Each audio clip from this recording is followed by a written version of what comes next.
Hi guys, আজকের এই ভিডিওতে আরও একটি নতুন ট্রেন্ডিং ফটো এডিটিং নিয়ে চলে এলাম এবং এরকম ফটো কীভাবে এডিটিং করবেন তা এই ভিডিওতে দেখানো হবে। ভিডিওটি স্কিপ না করে সম্পূর্ণ দেখবেন এবং ভিডিওর ডেসক্রিপশন বক্সে অল মিটার্স লিঙ্ক দেওয়া আছে, সেখান থেকে আপনারা ডাউনলোড করে নেবেন। তো প্রথমে পিকচার্ট অ্যাপ্লিকেশনটি ডাউনলোড করতে হবে। তো অলরেডি আমার ফোনে ইনস্টল করা আছে। তো পিকচার্ট অ্যাপ্লিকেশনটি ওপেন করবেন। তো ওপেন করার পর এখানে প্লাস আইকনে ক্লিক করবেন। তো প্লাস আইকনে ক্লিক করে এরকম একটা ব্যাকগ্রাউন্ড সিলেক্ট করবেন, যেটার লিঙ্ক আমি ডেসক্রিপশন বক্সে প্রোভাইড করে রাখবো, সেখান থেকে আপনারা ডাউনলোড করে নেবেন।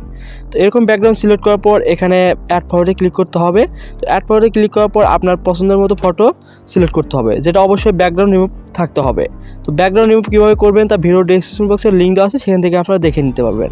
তো এটা আপনি ভালোভাবে বসিয়ে নিন। উপরে কর্নারে ইরেজ আইকন দেখতে পারবেন, তো এখানে ক্লিক করুন। তো ইরেজ আইকনে ক্লিক করে নিচে এটা ভালোভাবে কাস্টমাইজ করে নিন। তো এটা হার্ডনেস একটু কমিয়ে দিন, কমিয়ে দিয়ে এটা আপনি ভালোভাবে কাস্টমাইজ করে নিন।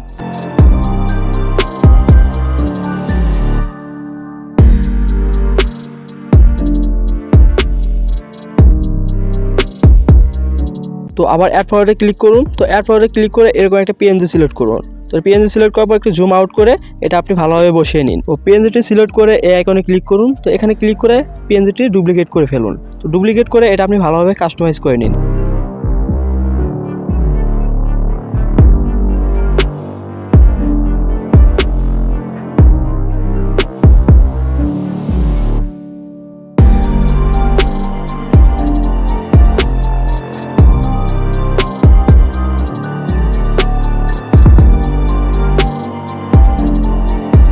তো সেম প্রসেসে অ্যাড ফরওয়ার্ডে ক্লিক করুন। তো ক্লিক করে এরকম একটা পিএনজি সিলেক্ট করুন। তো এটা আপনি ভালোভাবে কাস্টমাইজ করে নিন।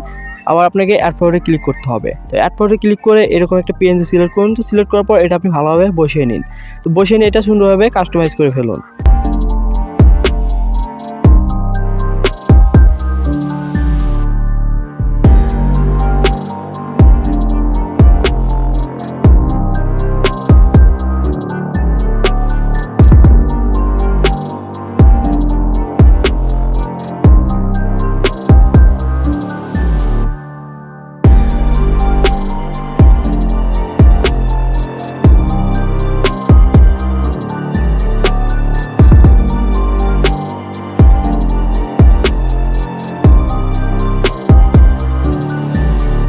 তো কাস্টমাইজ শেষ হয়ে গেলে এখানে টিক মার্ক করে দিন। তো টিক মার্ক করে দিয়ে এখানে ক্রপ অপশনে ক্লিক করুন।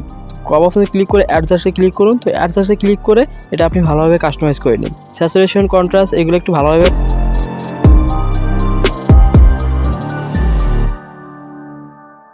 তো ফটোটি সেভ করার জন্য উপরে কর্নারে সেভ আইকনে ক্লিক করুন। তো সেভ আইকনে ক্লিক করে সেভ আজ জিপিজি এই অপশনটিতে ক্লিক করুন। তো এই অপশনটি ক্লিক করে আপনার গ্যালারিতে সেভ হয়ে যাবে। আই হোপ গাইস, তো ভিডিওটি কেমন লাগলো তা কমেন্ট করে জানিয়ে দিবেন। সবাই ভালো থাকবেন। আসসালামু আলাইকুম।